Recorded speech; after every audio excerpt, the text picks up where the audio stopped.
Hey everyone, this is going to be your speed lecture on roads to the revolution. We're going to start with the French and Indian War and move all our way up to the Intolerable Acts today. I'm not going to be as fast as John Green, but we are going to move through these slides rather quickly. You have guided notes with you, so make sure that you are using them to take down all of this information.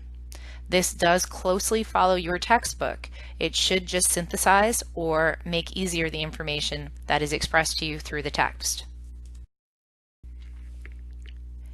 It's important to remember that in the beginning, the colonists didn't necessarily want to split with the British government, that we didn't want to be separate from England. In fact, it really kind of all starts with the French and Indian War, or what others will call the 7 Years' War. The Ohio River Valley is claimed by both the French and the British. And if you look on the map off to the side, you're going to see Pennsylvania. And Pennsylvania is split between the red being Great Britain and the blue being France. And just slightly into the Pennsylvania territory, you should see Fort Duquesne. The French will build Fort Duquesne on territory that was claimed by the British. Governor Dinwiddie will send George Washington to essentially evict the French. In his first attempt, he is massively defeated. And this is one of the events that starts to spiral into the 7 Years' War. The French and Indian War, also known as the 7 Years' War, is named such because of the French and the majority of the Native American allies that they had during this war. There's more to this war than what's on this slide, but for the purposes of this class, we're giving you kind of the cliff notes or the very short version. In 1755, the British defeat the French near Nova Scotia. This defeat, a group of French settlers are going to be evicted, and they are called the Acadians. They move down to the New Orleans area, and they become what we today know as the Creole. Predominantly French, predominantly Catholic. These two things cause most people to treat them very harshly. Braddock dies in the battle at Fort Duquesne, and George Washington, in leading the retreat, saves half of the army and begins to make a name for himself. 58 to 59, the French supplies are cut off, and the Native Americans don't side with the French because they like them. They sided with the French because they assumed that the French had a better chance of getting rid of the British. When it looks like the British have a better chance of getting rid of the French, they're just hoping to get rid of one of these groups of people. They don't particularly care for either. In 1760, the British capture Montreal and force the French to cede Canada, the Great Lakes country, and the Ohio River Valley. The Ohio River Valley part will become very important here in just a bit. The war ends in 1763. Prior to the French and Indian War, we have to look at something called Pitt's Promise. It's going to be a question later as to why the colonists are upset that they have to help pay for the war that happened on their territory. William Pitt takes control of military affairs in the British cabinet. Now remember, if we're talking about the British cabinet, we're talking overseas. He doesn't want to send a large number of British troops to the colonies. Instead, he wants the colonies to protect themselves. So he promises the colonies that the Parliament will bear most of the cost if they support and, in fact, fight in this French and Indian War. Under the command of Amherst, the colonies capture Fort Duquesne and Louisburg in 58, and they have victories all the way through 1760. To the colonists, they believe that they have fulfilled their end of this bargain. The pre-war boundaries, if you were looking at them, British colonies literally run along the Appalachian Mountains. And you see this very large amount of territory that is controlled by the French, with also the Spanish being predominantly in the Texas area. After the French and Indian War, after the Treaty of Paris of 1763, you see that the British colonies actually have a greater amount of land, and then the Mississippi River predominantly divides the land that the Spanish and the British have. The French influence is almost completely gone from North America. At the end of the war, the question becomes who will pay for this all? The French and Indian War doubles the British debt. They have to pay this debt back, and they now have to find a way to protect the colonists in this newly expanded territory. From the British perspective, the people living in Britain paid more taxes than the colonists, and it became the perspective that the colonists should pay the taxes to cover the war and their own protection, since they were the ones that needed the protection, not the British citizens living in England at that time. At the conclusion of the French and Indian War, we have what's known as Pontiac's Rebellion. In the spring of 1763, there were a series of Native American uprisings. They tried to bring the French back into the Ohio River Valley to weaken the British. Again, Native Americans on the interior were trying to play the French against the British, hoping to get rid of both of them. As they ran low on supplies, the Native American Rebellion ends. The Crown blames the military commander Amherst for the rebellions, and he's later replaced with Thomas Gage, who favors a more peaceful remedy with the Indians.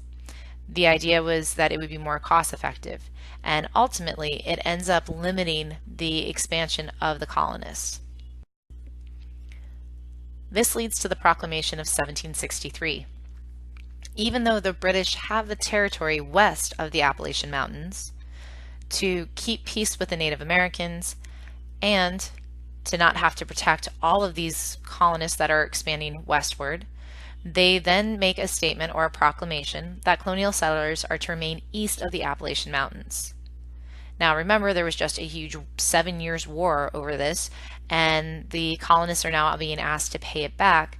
They want to continue past the Appalachian Mountains. They want the pelts and the different animals and the different supplies, natural resources that are available that would allow them to continue to make a living. So this region's way too costly for the British to protect, but the colonists see too many dollar signs west of the Appalachian Mountains to really pay attention to the British. Quick summation of the aftermath. After the French and Indian War, the British have invested both humans and money into North America. They want control over the colonies, or at least more control, and they realize that there's going to be a huge amount of cost in supplying and providing soldiers to protect the new territories and the further expanding westward colonists. But ultimately, they are now starting to expect the colonists to pay for their own protection. It's important to realize that at this time, most colonists did not consider themselves American or even colonists. They considered themselves British. This is what leads to the Albany Plan of Union. It was drafted by Benjamin Franklin, and it called for the colonies to unite under British rule. Each colony would have representation. Now, it fails because the colonies feared losing some of their own personal ability to make decisions for themselves, and the British felt that 13 united colonies would be way too hard to manage. Many of us have seen the Join or Die cartoon or comic as you see represented down here. Essentially, the inspiration of this was that if each of the colonies were to try to exist as a separate piece, then like a snake that was divided into multiple pieces, it would die. It could only work if it was fully unified.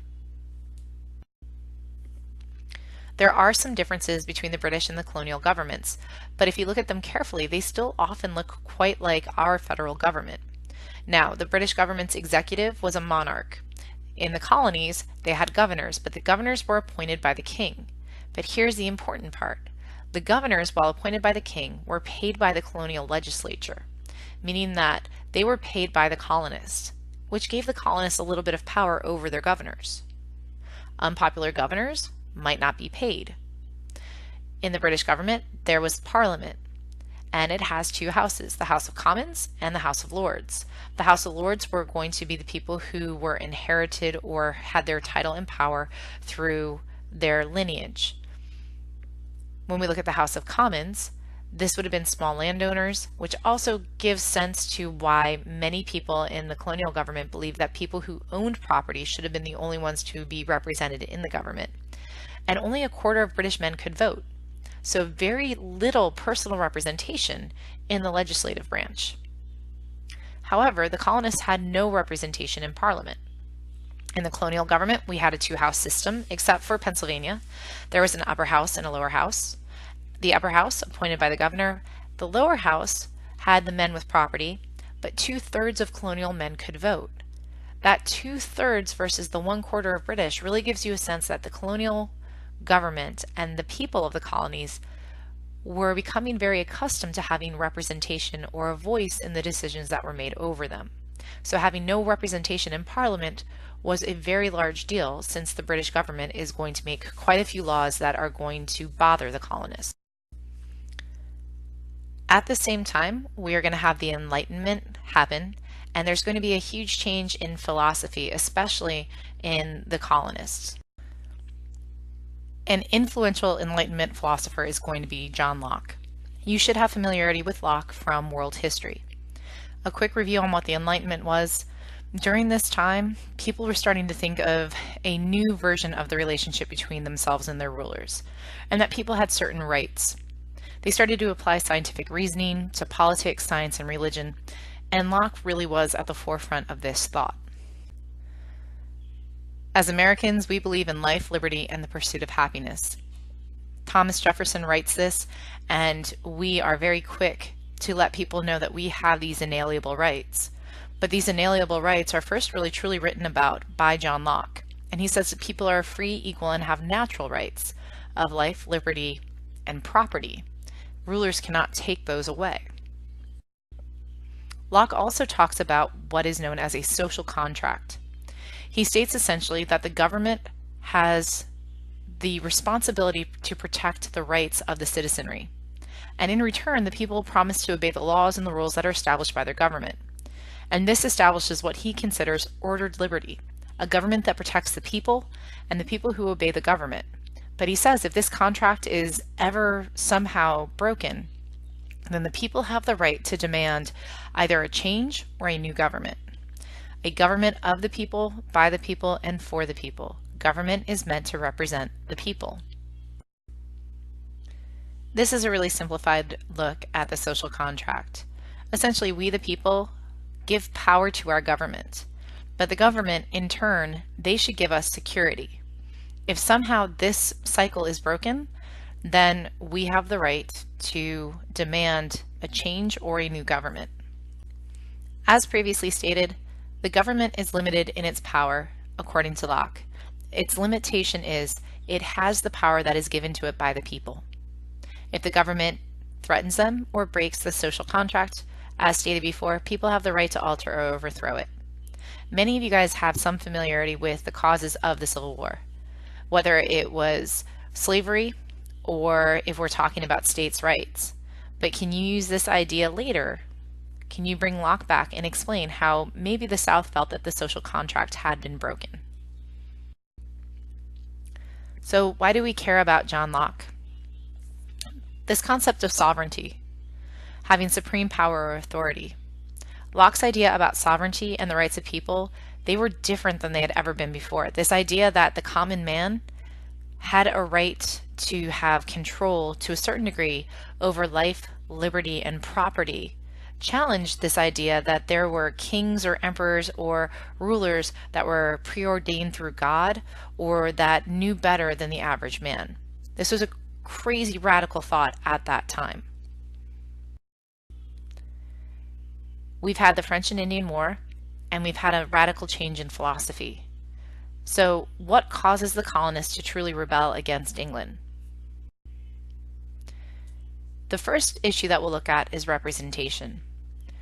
When we looked at the British government versus the colonial government, remember, the colonists had no true representation in Parliament. The government, or the British government, didn't like that their appointed governors were being paid by colonial legislatures. The colonists could control their governors based off of whether or not they chose to pay them. So the fix, according to the British government, was that they would tax the colonists and that they would then pay the governor's salary. The governors wouldn't have to be as responsive to the colonial legislatures, and they would be far more responsive to the British government. Parliament also claimed that the colonists had what they called virtual representation, and because of that, Parliament could tax them. The colonists believed that under British law, only the colonial representatives could tax them. But the interesting thing is that the colonists were no more disenfranchised or treated poorly than the average British citizen. The British still need to pay for the French and Indian War and for the protection that they're providing from the troops to the colonists. To get additional revenue or money, they decide to tax. They'll use the Sugar Act and the Stamp Act, and we'll talk about the Sugar Act first. Strangely enough, the Sugar Act isn't an increase in tax, it's actually a reduction in tax. They lowered the tax on molasses. This reduction you would think would have made the colonists happy, but most of the colonists were smuggling in molasses, so they were avoiding taxes altogether. The government figured that if they had reduced the tax down to approximately 3%, that this would then make it easier to enforce, resulting in actually collecting the taxes that the colonists were avoiding entirely. The Stamp Act required that a stamp be placed on any paper, legal documents, newspapers, almanacs, playing cards, anything that could be considered paper. And of course, the stamp was going to cost money. Now, this does in fact start to impact pretty much all colonists because they're going to send letters, they're going to need legal documents, they're going to read newspapers. However, it's going to hit those that are going to be merchants and those who are going to be of the wealthy class even more, because again, if you think about it, they're probably going to be the ones that are literate or the ones that are going to be doing any kind of business that would require legal documentation. It is with the Stamp Act that you start to see a rift between the colonists and the British government. Colonial leaders felt that they were being taxed unfairly because they didn't feel that they had actual representation in Parliament. And the Parliament thought the colonists were being spoiled essentially because there were 3/4 of the British citizenry who paid taxes that didn't have the ability to vote. And again, this idea of that 2/3 of the colonies or the colonial citizenry could vote, well, 2/3 of the males. And again, that 1/4 versus 2/3 gives you kind of some insight into the way that they thought about these things differently. Protests are going to begin with the Sons of Liberty, and these are not going to necessarily be what we would consider peaceful protests. These will be what we will later consider our patriots. They rebel against the crown. They are pro-colonist. This is going to happen in the New England colonies, especially Massachusetts and even more specifically Boston. The Sons of Liberty are going to be led by Sam Adams, and they are going to oppose the Stamp Act and any of the other British laws or acts that are coming along.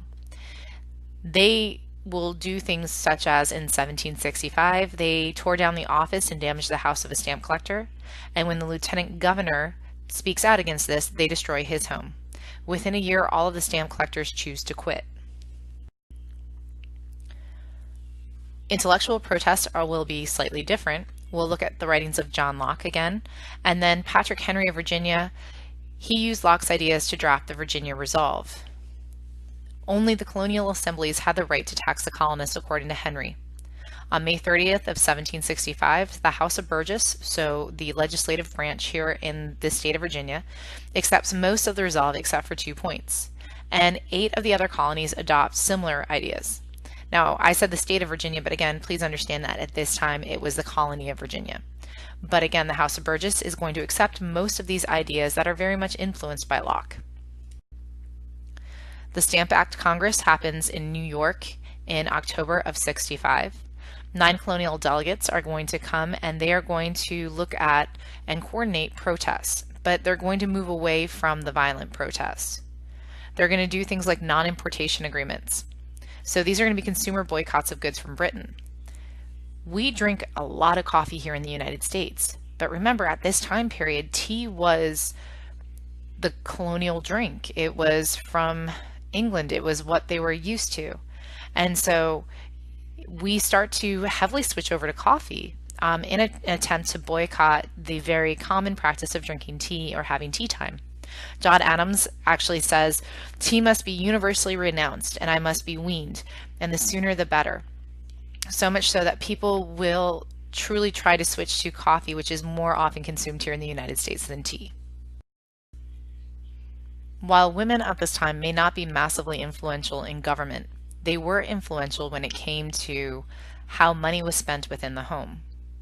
Meaning that women were still going to be the ones that predominantly bought any of the goods that were needed to run a household, whether that was textiles like cloth or the tea that was consumed or going to the market and buying anything there. The Daughters of Liberty decided that they were going to protest by no longer buying British textiles, so they made homespun cloth, and they gave up a lot of the comforts that came from the imported British goods. At this time, the colonies sent all of the raw materials to England to have them refined and turned into products, and then they bought them back. These women were willing to forego those finished and refined products, and they were learning ways to essentially compensate for not having them. In 1766, the Stamp Act is repealed.